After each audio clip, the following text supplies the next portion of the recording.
बच्चों कल हमने आपको वैद्युत प्रतिरोध अथवा प्रतिरोधकता पर ताप का प्रभाव समझाया। आज हम इससे आगे चलेंगे। हेडिंग डालिए प्रतिरोधकता पर। अच्छा, एक बात और याद रखेंगे कि जो ट्रीटमेंट प्रतिरोध के लिए है वही प्रतिरोधकता के लिए है। मतलब प्रतिरोध बढ़ेगा तो प्रतिरोधकता बढ़ेगी। यदि मैं कहीं आपको प्रतिरोध कह जाऊं या कहीं प्रतिरोधकता, तो वो एक ही बात है। तो हेडिंग डालिए प्रतिरोधकता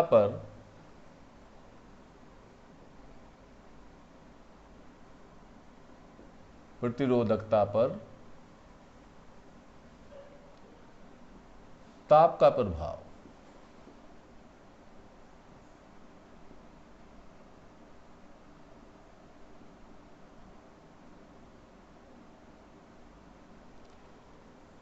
effect of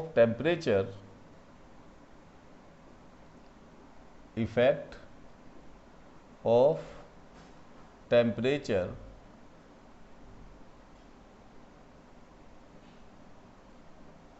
on resistivity.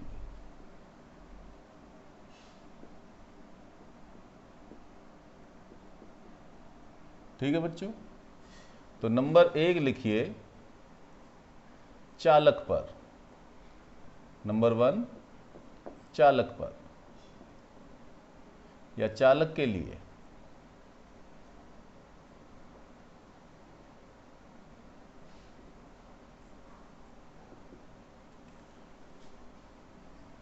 For conductor.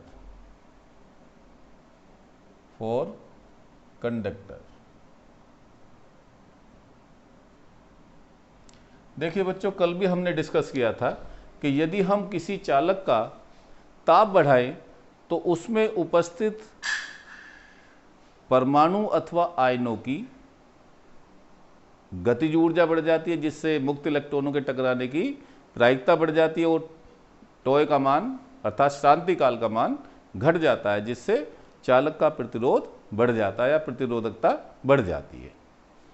तो आप ये लिखेंगे, सीधी सीधी सी बात हुई कि यदि हम किसी चालक का ताप बढ़ाएं तो उसके प्रतिरोध में नियत दर से वृद्धि होती है।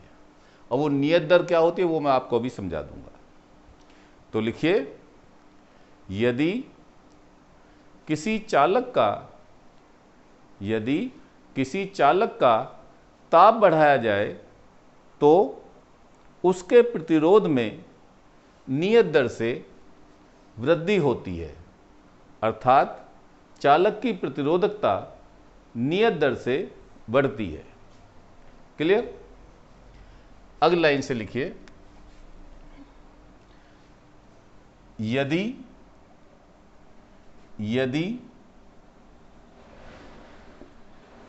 किसी चालक का प्रतिरोध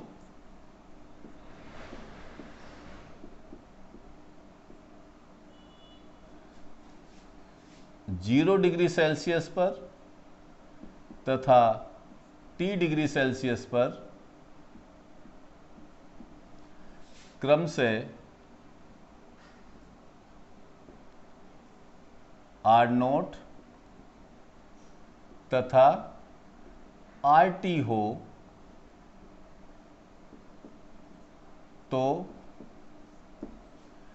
ये समीकरण लिखो, RT बराबर R0 into 1 plus alpha T.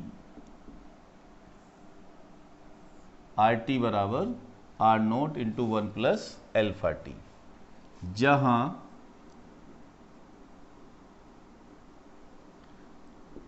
Alpha एक नियतांक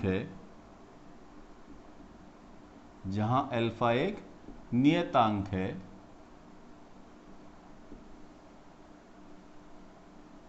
जिसे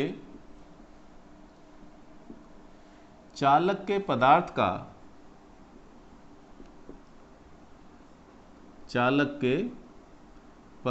का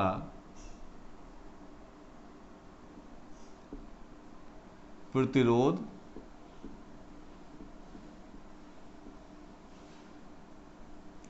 ताप गुणांक कहते हैं। प्रतिरोध ताप गुणांक कहते हैं। ठीक है बच्चों, इसे इंग्लिश में कहते हैं टेम्परेचर कोफिशिएंट ऑफ रेजिस्टेंस। लिख दूं? लो, टेम्परेचर कोफिशिएंट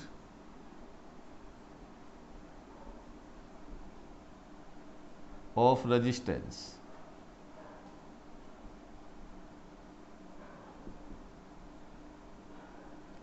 ठीक है, क्लियर हुआ?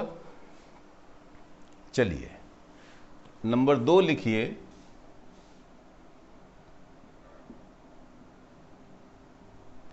मिश्र धातुओं पर, मिश्र धातुओं पर, ऑन अलॉय।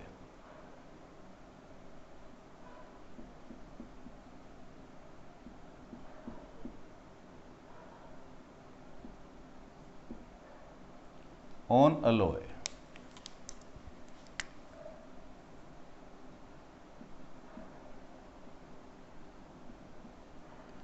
मिश्र धातुओं पर। देखिए बच्चों, आपने पढ़ा होगा मिश्र धातु क्या होती हैं।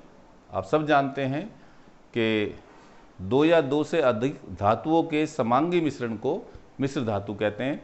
जैसे आपने पीतल का नाम सुना होगा, तो पीतल जो होता है वो तांबे और जस्ते का एक समांगी मिश्रण होता है, होमोजीनियस मिक्सचर होता है, और ये मिश्र धातु होती है। क्लियर? अब यदि हम मिश्र धातुओं का ताप बढ़ाएं, उन्हें गर्म करें, तो हम देखेंगे उनके प्रतिरोध में धातुओं की अपेक्षा बहुत कम वृद्धि होती है, या हम कह सकते हैं कि नगण्य वृद्धि होती है। क्लियर? इसलिए मिश्र धातुओं का ताप बढ़ाने पर उनके प्रतिरोध में नगण्य वृद्धि होती है। यही कारण है कि जो आप लैब में प्रयुक्त करते हैं, जैसे आप देखेंगे रेजिस्टेंस बॉक्स, यदि आप लैब में गए हैं या जाएंगे तो आप देखेंगे प्रतिरोध बॉक्स, उसके जो प्रतिरोध होते हैं वो पीतल के होते हैं। आप मीटर सेतु का तार देखेंगे तो वो कांस्टेंटिन का या मैग्नीन का बना होता है, मिश्र धातु का बना होता है। या आप पोटेंशियोमीटर विभव मापी का तार देखेंगे तो वो भी किसका बना हुआ होता है बच्चों? मिश्र धातुओं का, मतलब कांस्टेंटिन या मैग्नीन का बना होता है। अब इनका ये क्यों बनाया जाता है? बहुत ज़्यादा क्वेश्चन पूछा जाता है, मैं अलग से लिखा भी दूंगा। इसलिए ये बनाया जाता है जिससे कि ताप बढ़ाने पर प्रतिरोध में ना के बराबर वृद्धि हो, अर्थात प्रतिरोध लगभग एक जैसा रहे। नहीं तो होगा ये कि आप इनसे एक्सपेरिमेंट कर रहे हो और विभव मापी से, मीटर सेतु से, तो यदि हम मिश्र धातु का तार नहीं लेंगे तो आप देखेंगे कि गर्मियों के दिनों में जब टेम्परेचर 40 प्लस रहता है तो उसकी रीडिंग कुछ अलग आएगी, और जब आप जाड़ों में एक्सपेरिमेंट करेंगे जब टेम्परेचर 27 डिग्री सेल्सियस से कम रहता है तो रीडिंग और आएंगी। तो एक ही तार का आप प्रतिरोध देखेंगे कि हर एक टेम्परेचर पर डिपेंड कर जाएगा। इसलिए हम जो मानक प्रतिरोध है, विभव मापी का तार है या हमारा मीटर सेतु का तार है, वो मिश्र धातुओं का लेते हैं, बनाया जाता है। तो लिखिए, जब मिश्र धातुओं का ताप बढ़ाया जाता है तो उनके प्रतिरोध में धातुओं की अपेक्षा बहुत कम वृद्धि होती है। लिख लिया? अर्थात लिखो कि जब मिश्र धातुओं का ताप बढ़ाया जाता है तो उनके प्रतिरोध में धातुओं की अपेक्षा बहुत कम वृद्धि होती है। यही कारण है कि मानक प्रतिरोध, स्टैंडर्ड रेजिस्टेंस, मानक प्रतिरोध, स्टैंडर्ड रेजिस्टेंस, कोमा विभव मापी का तार, विभव मापी का तार तथा मीटर सेतु का तार, मीटर सेतु का तार मिश्र धातुओं का बनाया जाता है। ठीक है बच्चों, मिश्र धातुओं का बनाया जाता है।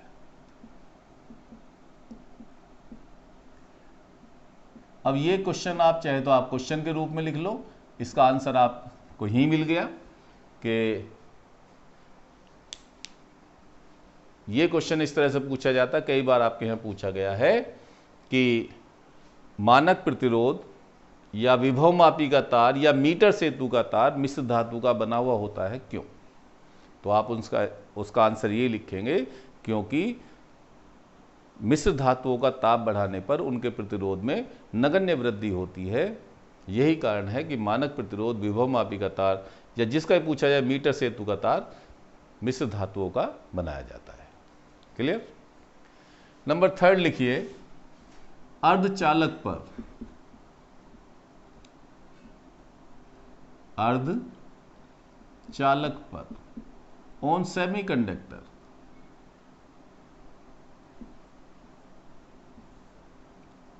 ऑन सेमीकंडक्टर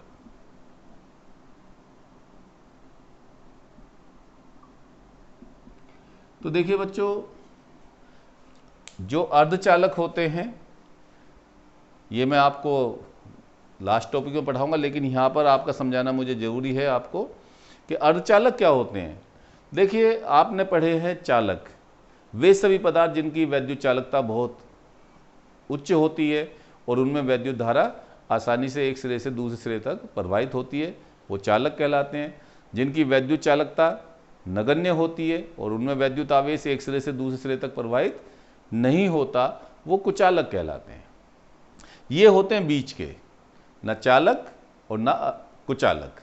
मतलब वे सभी पदार्थ जिनकी वैद्युत चालकता सुचालकों से कम लेकिन कुचालकों से अधिक होती है, अर्धचालक कहलाते हैं। जैसे आपने पढ़ा होगा जर्मेनियम, सिलिकॉन, गैलियम आदि। चलो आप इसकी डेफिनेशन लिख लो। पहले तो लिखिए, वे सभी पदार्थ जिनकी वैद्युत चालकता, वे सभी पदार्थ जिनकी वैद्युत चालकता सुचालकों से कम तथा कुचालकों से अधिक होती है, अर्धचालक कहलाते हैं। ठीक है? जैसे सिलिकॉन, जर्मेनियम, गैलियम आदि। जैसे जर्मेनियम, सिलिकॉन, गैलियम आदि। क्लियर? अब हम अपने मूल प्रश्न पर आते हैं कि ताप का प्रभाव। देखिए बच्चों, हमने आपको चालकों के लिए पढ़ाया RT बराबर R0 into 1 plus alpha T. Alpha होता है चालक के पदार्थ का प्रतिरोध ताप गुणांक। तो चालक के केस में ये पॉजिटिव होता है, लेकिन कुचालक के, अर्धचालक के केस में इसकी वैल्यू ऋणात्मक आती है। प्रैक्टिकल वैल्यू ऋणात्मक आती है, प्रायोगिक मान ऋणात्मक आता है। जिससे जब ये देखो बच्चों माइनस का होगा तो क्या होगा, प्रतिरोध घटेगा जब हम ताप बढ़ाएंगे। क्लियर? तो लिखिए, जब अर्धचालकों का ताप बढ़ाया जाता है तो उनके प्रतिरोध में कमी होती है। अर्थात अर्धचालक का ताप बढ़ाने पर उसकी प्रतिरोधकता घटती है। क्लियर? यह भी लिख लीजिए, इसका कारण यह है कि अर्धचालकों के लिए प्रतिरोध ताप गुणांक एल्फा का मान ऋणात्मक होता है। क्लियर? अर्धचालकों के लिए प्रतिरोध ताप गुणांक एल्फा का मान ऋणात्मक होता है, जिससे ताप बढ़ाने पर चालकों का प्रतिरोध घटता है। समझ में आ गई? आपने एक व्यवहारिक उदाहरण मैं आपको दे देता हूँ। आपके पास साधारण रेत है, आप इसे ऑर्डिनरी टेम्परेचर पर मतलब 27 डिग्री सेल्सियस के आसपास यदि आप इसमें वैद्युत धारा प्रवाहित करेंगे तो आप देखेंगे कि इसमें धारा प्रवाहित नहीं होगी, क्योंकि इसका प्रतिरोध उच्च होगा। और जब बच्चों गर्म कर देंगे तो क्या होगा, इसमें वैद्युत धारा प्रवाहित हो जाएगी, क्योंकि ये चालक की भांति व्यवहार करने लगेगा। ताप बढ़ाने पर इसका प्रतिरोध घटेगा तो चालक का वैद्युत चालकता बढ़ेगी। क्लियर? तो ये भी बहुत इंपॉर्टेंट पार्ट था। अब मैं आपको आगे ले चलता हूं। हेडिंग डालिए, अति चालकता, सुपर कंडक्टिविटी, अति चालकता तथा अति चालक। अति चालकता, अति चालकता तथा अति चालक।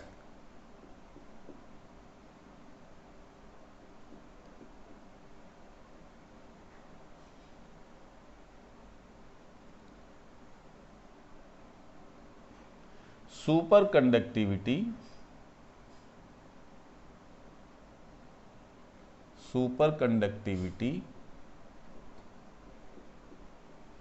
And super conductor.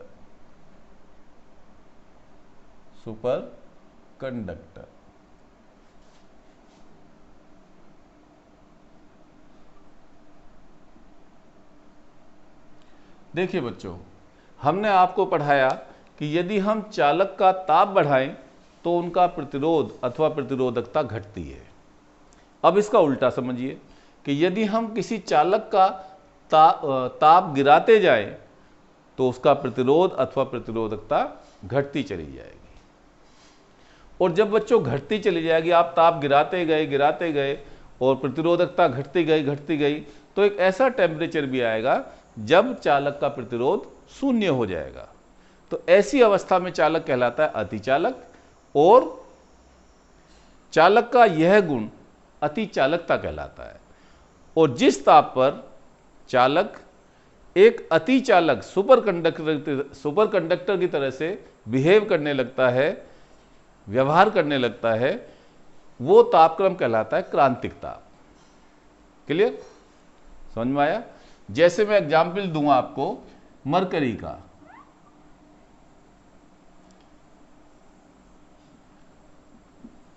यदि हम मरकरी का ताप घटाते जाएं तो उसका प्रतिरोध अथवा प्रतिरोधकता घटती जाती है, और ठीक 4.2 केल्विन पर उसकी प्रतिरोधकता शून्य हो जाती है। ये टेम्परेचर 4.2 केल्विन। इस पर देख रहे हो आप कि रो की वैल्यू 0 हो गई। 0 मतलब वाई एक्सिस पर वैल्यू 0 हो गई। तो ये इसका कहलाता है बच्चों क्रिटिकल टेम्परेचर TC। ये मरकरी के लिए बना रहा हूं, Hg के लिए बना रहा हूं।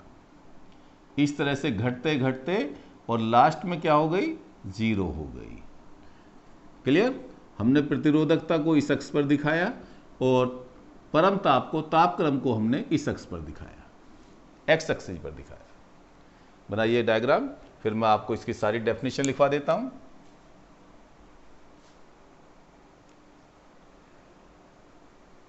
बना लिया? तो लिखिए जब किसी चालक का ताप घटाया जाता है तो उसकी प्रतिरोधकता भी घटने लगती है, तथा एक निश्चित ताप पर चालक की प्रतिरोधकता शून्य हो जाती है। वह ताप क्रांतिक ताप कहलाता है। वह ताप क्या कहलाता है बच्चों? क्रांतिक ताप कहलाता है।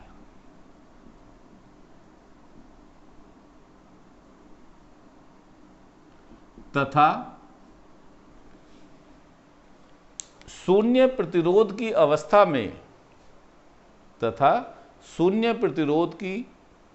अवस्था में चालक अतिचालक कहलाता है। तथा चालक का यह गुण ही अतिचालकता कहलाता है। अब अगली लाइन से इसकी डेफिनेशन लिखिए, 1 अंक वाली। चालक की वह अवस्था जिसमें चालक का प्रतिरोध शून्य हो जाता है, चालक की वह अवस्था जिसमें चालक का प्रतिरोध शून्य हो जाता है, अतिचालक कहलाती है। 1 नंबर की डेफिनेशन हो गई। चालक की वह अवस्था जिसमें चालक का प्रतिरोध क्या हो जाता है बच्चों? शून्य हो जाता है, या प्रतिरोधकता भी लिख सकते हो, कोई दिक्कत नहीं है, अतिचालक कहलाता है। तथा लाइन से लिखिए, वह निश्चित तापक्रम जिस पर किसी चालक का प्रतिरोध शून्य हो जाता है, क्रांतिक ताप कहलाता है। जैसे पारे के लिए क्रांतिक ताप का मान 4.2 केल्विन होता है। क्लियर? अब अति चालकता की डेफिनेशन लिखिए, अगली लाइन से लिखिए, चालक का